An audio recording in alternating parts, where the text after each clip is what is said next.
Boa noite, turma. Tudo bem com vocês? Espero que sim. Vamos então aqui dar continuidade ao nosso nivelamento. Então, nós relembramos os conceitos básicos sobre os eumintos, conceitos básicos sobre os protozoários. Agora a gente vai estar relembrando esses exames de fezes, tá? Que a gente aprendeu aí nesse semestre passado. Então, só dar uma relembrada, lembrando que esse semestre a gente continua com técnicas, esse semestre a gente continua vendo aí alguns detalhes sobre esses eumintos, sobre esses protozoários. Qualquer coisa, comenta aqui embaixo. Então, vamos lá.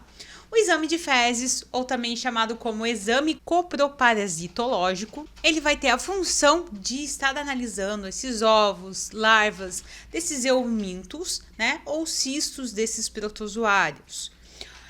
Fatores que a gente deve tomar muito cuidado aí em laboratório, né? Porque a gente, sem querer, ao manipular, fazer a manipulação dessas fezes que estão contaminadas em laboratório, a gente pode ter ali algum contato, alguma coisa, se a gente não tiver de luva, né? Então, por isso, tomar as medidas de biossegurança, utilização, né, do jaleco, luvas, não pode estar comendo nesse ambiente, nem fumando, nada, porque, gente, isso a gente, né, vai acabar trazendo o que a gente está manipulando ali no laboratório para a gente. Então, o laboratório é um dos locais mais contaminantes que a gente vai ter ali no nosso dia a dia. Então, tem que tomar muito cuidado com o que a gente está manipulando e de que forma a gente está manipulando.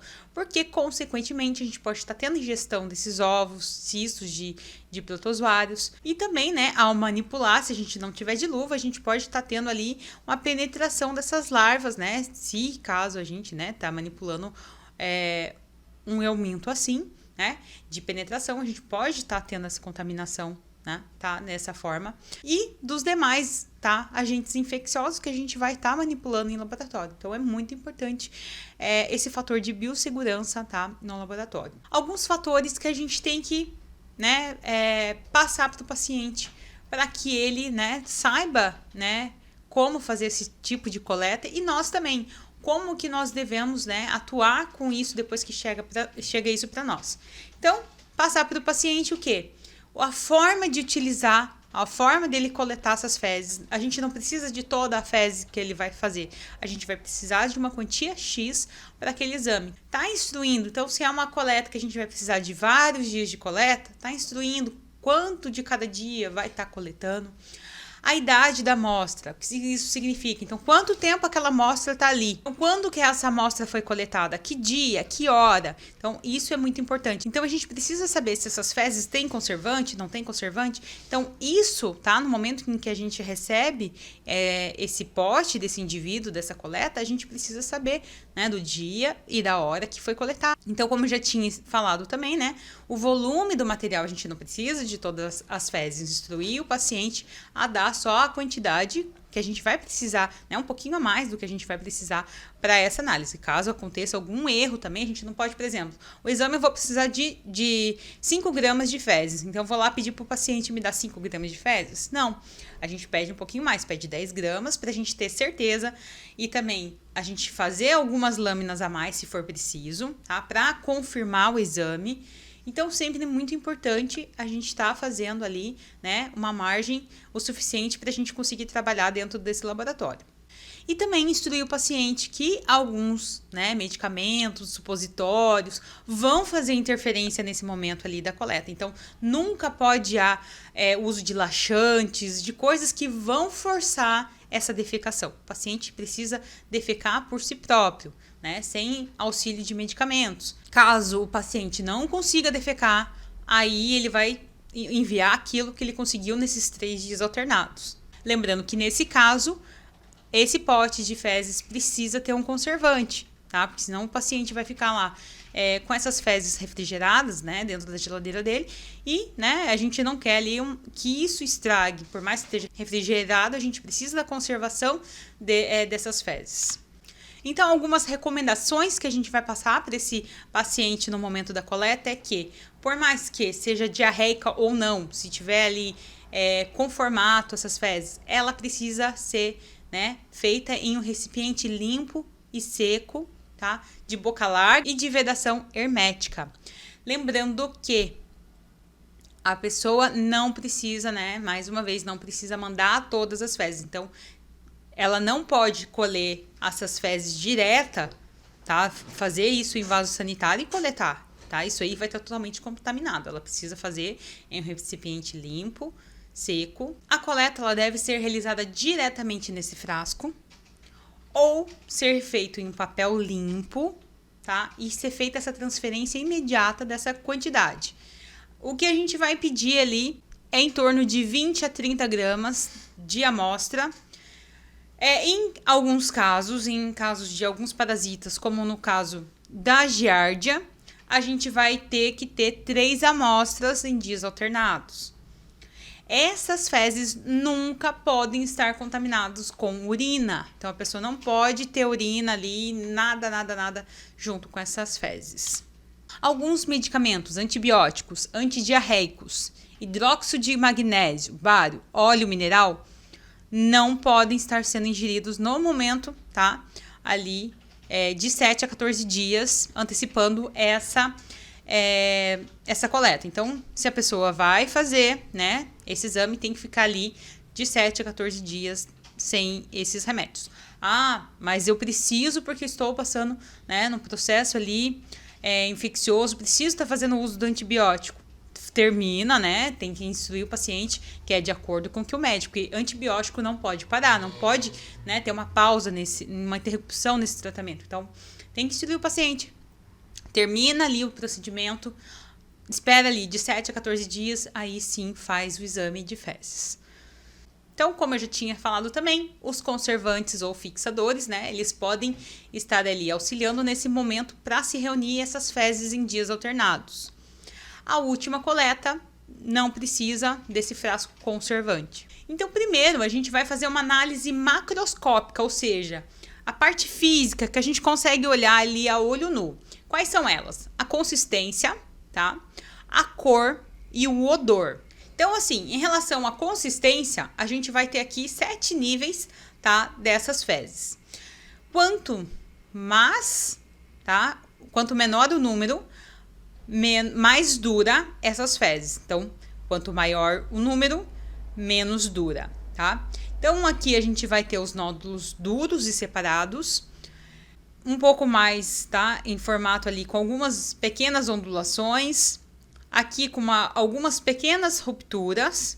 Na quarta aqui a gente já vai ter ela, né, formada ali, liso. Aqui a gente já vê ela separada em pedaços, mas ainda existe uma borda ali bem definida ao redor. Aqui alguns pedaços bem amolecidos, mas ainda tem um aspecto pastoso. E na última fase é somente líquido, não tem nenhum pedaço sólido nessas fezes. A gente tem então algumas técnicas para a gente identificar esses ovos, tá, de eumintos. No caso aqui, nós trouxemos a técnica de Hoffman. Ela é uma técnica que vai, através da sedimentação espontânea dessas fezes, a gente vai conseguir determinar, então, esses ovos mais pesados desses eumintos. Então, os materiais que a gente vai precisar ali é um cálice de sedimentação, gaze, palito de madeira ou um bastão de vidro, um becker, uma lâmina, lamínula, pipetas e o lugol.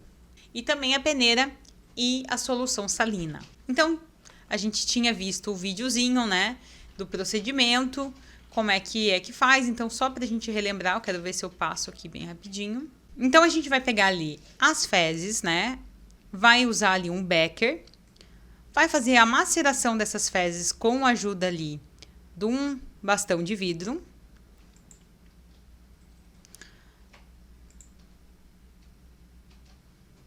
Então, ela vai pegar ali a quantidade de fezes, em torno de 2, 4, 5 gramas. Com a solução salina, ela vai macerar isso, ou seja, ela vai homogeneizar essas fezes. Vou passar rapidinho aqui, tá, gente? Só pra gente relembrar mesmo. Então, feito isso, tá? Ela vai peneirar ali com a ajuda da peneira com uma gaze, tá? Dobrada 4 vezes. Ali o certo seria ela ter colocado mais uma gaze dessa aberta nessa forma. Vai fazer a filtração.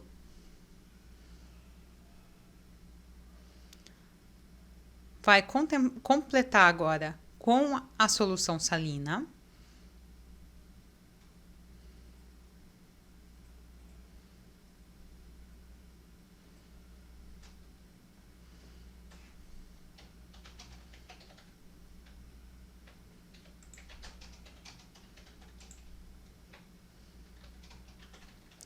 E então, né, aguardar ali de 2 a 24 horas para fazer, né, esse processo, os ovos chegarem até o fundo ali dessas fezes.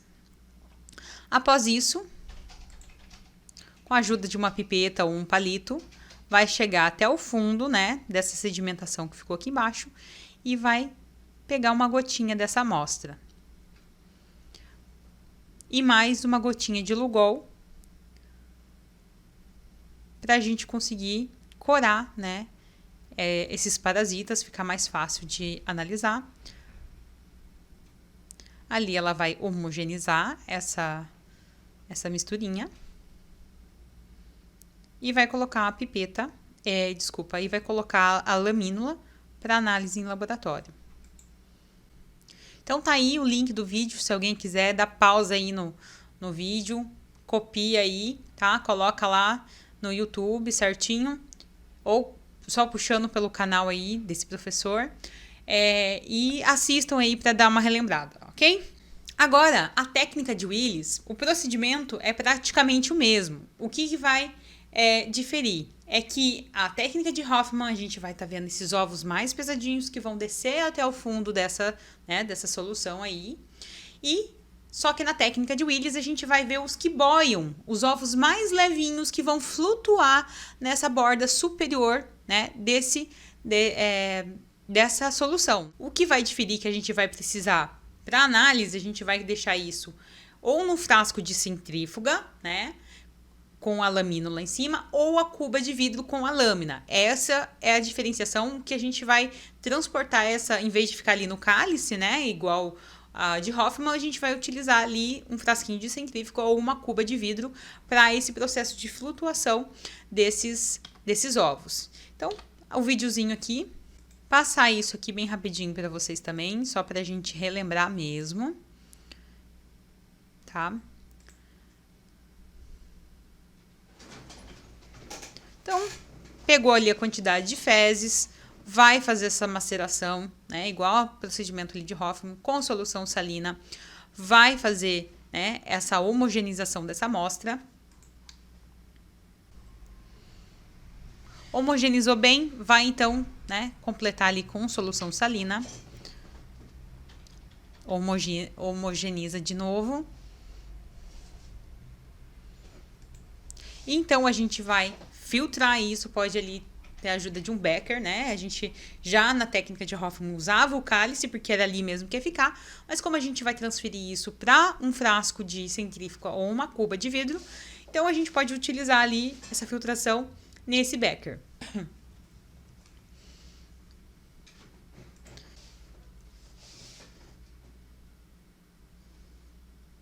Então agora a gente vai transferir isso, tá? Com a ajuda ali de uma estante, vai transferir. E o importante dessa técnica é a gente transbordar, tá? Essa bordinha. A gente vê que fica aquela curvinha, tá? Para que a gente, no momento de colocar a lamínula em cima, não tenha nenhum espaçamento de ar e esses ovos consigam se aderir a essa lamínula. O procedimento é o mesmo, tá? Nesse caso, da cuba de vidro. Então, ela vai encher até essa bordinha ali ficar bem aparente.